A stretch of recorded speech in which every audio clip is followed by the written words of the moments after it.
Hello everyone, welcome to my YouTube channel. तो आज हम स्टार्ट करेंगे क्लास 11th का बिल्कुल नया टॉपिक है जिसका नाम है यूनिट्स एंड मेजरमेंट। तो ये जो चैप्टर है, जो हमारा फर्स्ट यूनिट है फिजिकल वर्ल्ड एंड मेजरमेंट। तो फिजिकल वर्ल्ड एंड मेजरमेंट का जो पहला टॉपिक है, हमारा फर्स्ट चैप्टर जो है, तो उसी का ये फर्स्ट चैप्टर है यूनिट्स एंड मेजरमेंट। तो यूनिट्स एंड मेजरमेंट में सबसे पहले हम इसको डिस्कस करने से पहले, यूनिट्स और मेजरमेंट को डिस्कस करने से पहले हमें कुछ फिजिकल क्वांटिटीज के बारे में पता होना चाहिए। तो फिजिकल क्वांटिटीज क्या है? कहते वो क्वांटिटीज जिनको हम मेजर कर सकते हैं, ऐसी क्वांटिटीज को हम क्या बोलते हैं? Physical quantities. जैसे length, mass, time, force, work, energy etcetera, ये चार्ज भी आ सकता है। ठीक है, तो इन सब को, ये सभी क्या है? फिजिकल क्वांटिटीज है जिनको हम मेजर कर सकते हैं। तो आगे जो फिजिकल क्वांटिटीज हैं, ये आगे फर्दर टू टाइप्स की होती हैं। एक तो होती है फंडामेंटल क्वांटिटीज, दूसरी है डिराइव्ड क्वांटिटीज। क्लियर? तो फंडामेंटल क्वांटिटीज को बेस क्वांटिटीज भी बोला जाता है। तो सबसे पहले अगर बात करूं, जो फंडामेंटल क्वांटिटीज हैं ये इंडिपेंडेंट क्वांटिटीज हैं, और जो डिराइव्ड क्वांटिटीज होती हैं ये डिपेंड करती हैं फंडामेंटल क्वांटिटीज के ऊपर। ठीक है, और जो फंडामेंटल क्वांटिटीज हैं इसके अपने कुछ स्पेशल यूनिट्स भी होते हैं और कुछ डायमेंशंस भी होते हैं। डायमेंशंस तो आपको पता ही है, पैरामीटर वगैरह, जैसे टेम्परेचर हो गया, प्रेशर हो गया, ऐसा कुछ। ठीक है, तो डायमेंशंस होते हैं और कुछ स्पेशल यूनिट्स भी होते हैं। बट जो डिराइव्ड क्वांटिटीज हैं इनके कोई स्पेशल यूनिट्स या डायमेंशंस वगैरह नहीं होते। तो थर्ड नंबर पे अगर मैं एग्जांपल लेके चलूं, कहते जो फंडामेंटल यूनिट्स की कुछ एग्जांपल है, जैसे लेंथ हो गया, मास, टाइम, ये सभी क्या है? फंडामेंटल क्वांटिटीज हैं। ठीक है, और डिराइव्ड क्वांटिटीज कौन सी? फोर्स, वर्क, एनर्जी, इनको हम डिराइव कर सकते हैं। ठीक है, और फंडामेंटल क्वांटिटीज को हम मेजर कर सकते हैं डायरेक्टली। याद रखिएगा, एक और पॉइंट साथ में नोट कर लीजिए, इसको हम मेजर कर सकते हैं डायरेक्टली। बट अगर मैं बात करूं डिराइव्ड क्वांटिटीज को, तो इनको हम मेजर डायरेक्टली नहीं कर सकते। Cannot measure directly, cannot measure directly. ठीक है, चलिए नेक्स्ट आगे हम बात करेंगे, जो हमारा मेन टॉपिक है यूनिट्स। तो यूनिट्स क्या है? देखिए, यूनिट्स को समझने के लिए मैंने यहाँ पे एग्जांपल लिया। तो मान लीजिए मेरे पास एक एग्जांपल है 1.2 kg, और साथ में एक और ले लीजिए 9.0 किलोमीटर पर आवर। ठीक है, जैसे मैंने ये एग्जांपल लिया है, तो इस एग्जांपल में देखिए, कहते ये जो वैल्यूज आपको दिख रही है ना, 1.2 और 9.0, ये दोनों क्या है? ये दोनों न्यूमेरिकल वैल्यूज हैं। क्या है ये? Numerical values.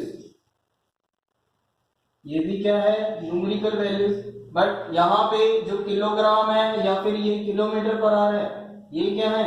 ये है हमारे पास स्टैंडर्ड वैल्यूज। और इन्हीं स्टैंडर्ड वैल्यूज को हम क्या बोलते हैं? इन्हीं स्टैंडर्ड वैल्यूज को हम यूनिट्स बोलते हैं। याद रखिएगा, इन्हीं स्टैंडर्ड वैल्यूज को यूनिट्स बोला जाता है। और यूनिट्स आगे चार कैटेगरीज में डिवाइड है। यूनिट्स जो है इसको चार सिस्टम में मेजर किया जाता है। 4 सिस्टम में इसको हम मेजर कर सकते हैं यूनिट्स को। तो कौन कौन सी है? फर्स्ट वाली है, फर्स्ट हमारी आती है सीजीएस यूनिट, या सीजीएस सिस्टम कहते हैं इसको। ठीक है, सेकंड आता है हमारा एफपीएस, एफपीएस सिस्टम। थर्ड आता है हमारा एमकेएस, और फोर्थ नंबर पे है हमारा एसआई सिस्टम। तो ये आपने याद रखने हैं। तो यूनिट्स को हम इन चार सिस्टम में मेजर करते हैं, सीजीएस सिस्टम में, एफपीएस सिस्टम में, एमकेएस सिस्टम में और एसआई सिस्टम में। क्लियर?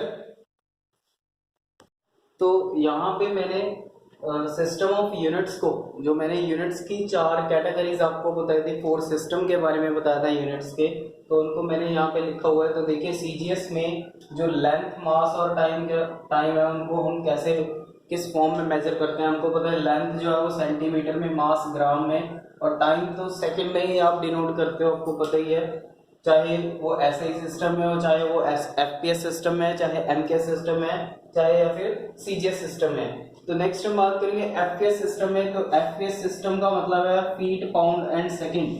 तो लेंथ जो है वो फीट में हम मेजर करेंगे, और मास पाउंड में और टाइम तो आप सेकंड में ही करोगे। एमकेएस सिस्टम के अंदर लेंथ जो है वो मीटर में, मास किलोग्राम में और टाइम सेकंड। उसके बाद एक मोस्ट इंपॉर्टेंट, ये जो एसआई वाला है बहुत इंपॉर्टेंट है, तो ये इनकी यूनिट्स आपने जरूर याद रखनी है। टेम्परेचर तो हम केल्विन में ही नोट करते हैं, इसका सिंबल के है, ठीक है। और ये अमाउंट ऑफ सब्सटेंस, आप केमिस्ट्री में पढ़ते ही हो अमाउंट ऑफ सब्सटेंस के बारे में। तो कोई भी अमाउंट ऑफ सब्सटेंस है, कितना भी हम कंसीडर करते हैं तो हम मोल में उसको कंसीडर करते हैं ना। तो जैसे आप पढ़ते ही हो 1 मोल है, 2 मोल है, 3 मोल है, तो जितना भी होगा, ठीक है, तो उसका यूनिट किस फॉर्म में होगा, मोल में। और इलेक्ट्रिक करंट है उसको हम एम्पियर में नोट करते हैं, उसका यूनिट एम्पियर में होता है। इलेक्ट्रिक करंट का जो यूनिट होता है एम्पियर में होता है। उसके बाद प्लेन एंगल और सॉलिड एंगल की अगर हम बात करें तो प्लेन एंगल इसका यूनिट हो गया रेडियन में, ये उसका सिंबल है रेडियन। और सॉलिड एंगल स्टेरेडियन में, this is the symbol of steradian, ठीक है। यहाँ पे आप जो ये दो क्वांटिटीज देख रहे हो ना, प्लेन एंगल और सॉलिड एंगल की, तो ये डिराइव्ड क्वांटिटीज में आती हैं, याद रखिएगा। प्लेन एंगल और सॉलिड एंगल डिराइव्ड क्वांटिटीज में आती हैं। और अमाउंट ऑफ सब्सटेंस और इलेक्ट्रिक करंट जो है ये फंडामेंटल क्वांटिटीज में आती हैं, फंडामेंटल क्वांटिटीज। टेम्परेचर भी वैसे तो फंडामेंटल क्वांटिटीज में ही आती हैं, ठीक है। बट आपने ये चार जो है ये रिमेंबर रखनी है, इन दोनों में फर्क याद रखना है, ये कौन कौन सी क्वांटिटीज में, और इनकी यूनिट्स जरूर आपने याद रखनी है। यहाँ पे अगर मैं प्लेन एंगल और सॉलिड एंगल के बारे में बात करूं तो जो प्लेन एंगल है, देखिए प्लेन एंगल क्या होता है। प्लेन एंगल हम लेते हैं किसी भी सर्कल को लेके चलते हैं यहाँ पे हम, ठीक है। प्लेन एंगल में हम जो पिक्चर हम कंसीडर करते हैं, जो डायग्राम हम कंसीडर करते हैं, वो 2 डायमेंशन में लेते हैं, याद रखिएगा। यहाँ पे हम सर्कल की एग्जांपल लेंगे, 2 डायमेंशन पिक्चर हमारे पास होनी चाहिए, तो उसी के अकॉर्डिंग हम प्लेन एंगल फाइंड आउट कर सकते हैं। देखिए अब हमको पता है ये सर्कल है, और इस सर्कल का ये क्या हो गया, सेंटर, सेंटर से लेके ये पॉइंट तक का उसका ये रेडियस। तो मान लीजिए यहाँ से ये पॉइंट से और ये पॉइंट तक का ये उसका एक पर्टिकुलर आर्क हो गया, ये सर्कल का वो आर्क है ना। और यहाँ पे ये जो एंगल बन रहा है ना, ये वाला एंगल, इसी एंगल को बोलते हैं प्लेन एंगल, याद रखिएगा। इसी एंगल को हम क्या बोलेंगे, plane angle. It is denoted by theta. तो ये आर्क हो गया, तो आर्क कितना भी हो सकता है, मान लीजिए लेंथ आर्क, तो ये आर्क होगी। तो ये प्लेन एंगल किसके इक्वल होगा, angle is equals to arc upon radius, या फिर एल अपॉन आर भी इसको लिख सकते हैं, क्योंकि आर्क जो हमने, आर्क का जो पैरामीटर लिया वो कितना लिया हमने, एल लिया है, ठीक है। ये हमारे पास है प्लेन एंगल। तो याद रखिएगा प्लेन एंगल का जो डायग्राम, जो फिगर अगर आपने डिनोट करवानी है, फिगर आप याद रखनी है, तो फिगर कौन सी लोगे आप, सर्कल की यहाँ पे लोगे, ठीक है, सर्कल की।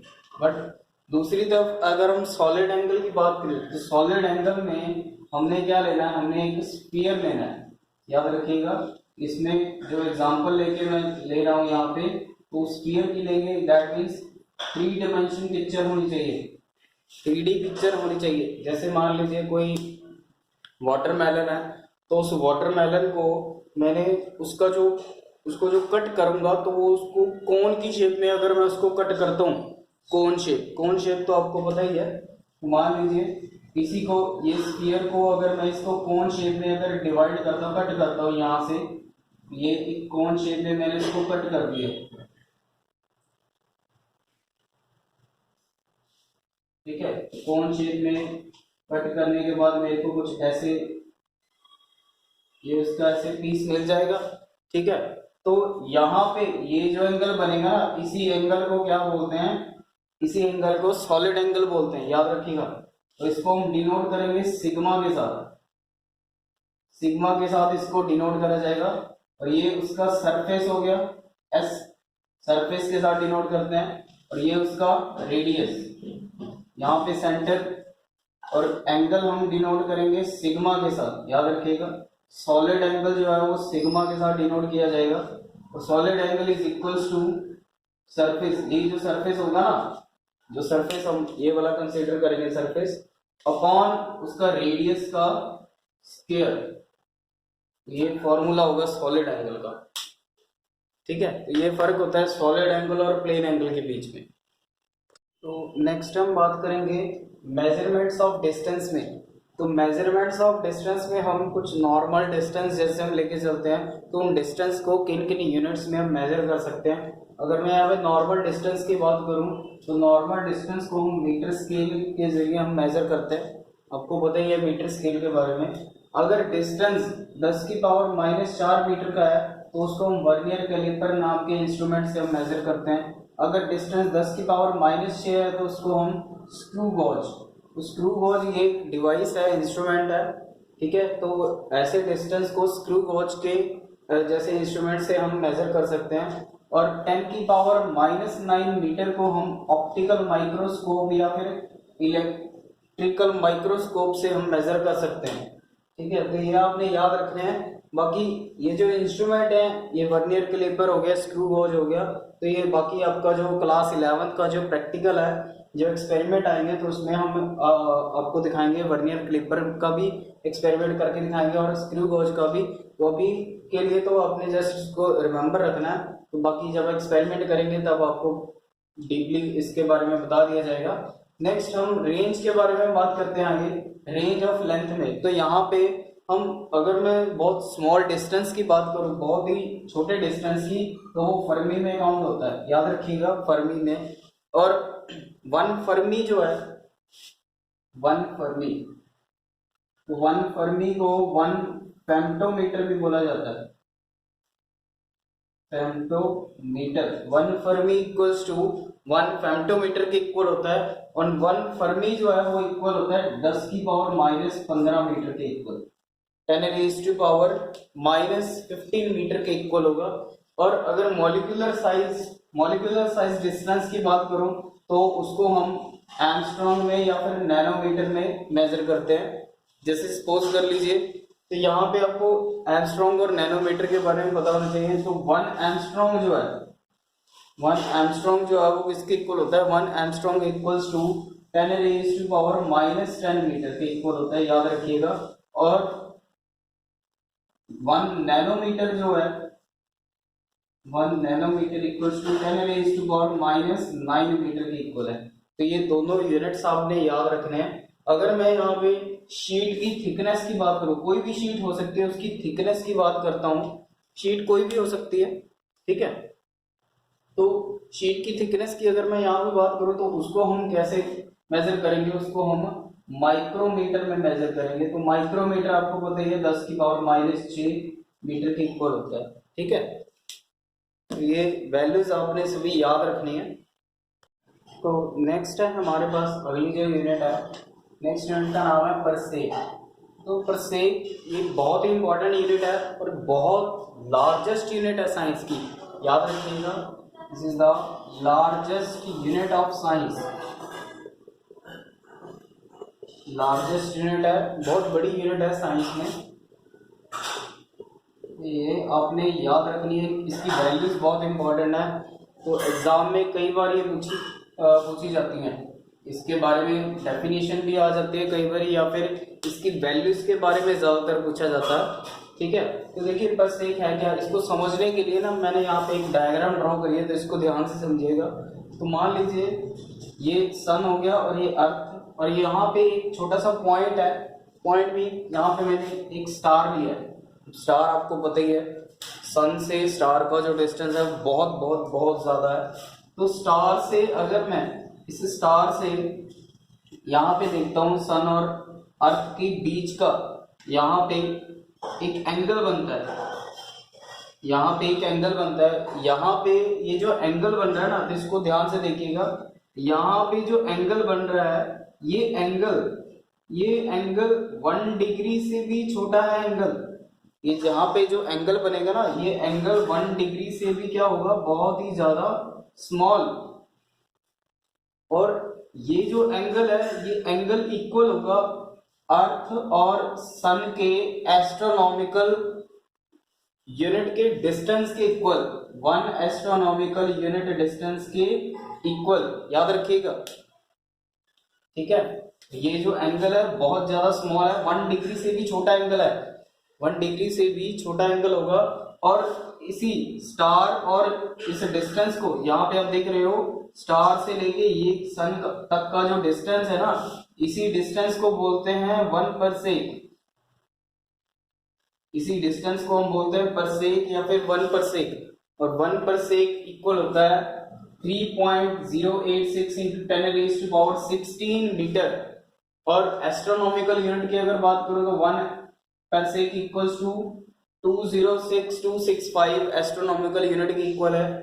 And 1 parsec is equals to 3.26 light year के इक्वल होता है। ठीक है, तो ये वैल्यूज आपने अच्छे से लर्न करनी है। ठीक है, ये वैल्यूज आपको अच्छे से याद होनी चाहिए। और ये परसेक वाला, ये जो एंगल वाला पॉइंट है, ये भी आपने ये रिमेंबर रखना है। ये कई बार इसमें से क्वेश्चन पूछा जा सकता है कि यहाँ पे जो एंगल की वैल्यू है वो कितनी कम होती है और कितनी होती है, तो आप कह सकते हो वहां पे 1 डिग्री से भी कम होती है इसकी value, less than 1 degree, less than 1 degree, याद रखिएगा। ठीक है,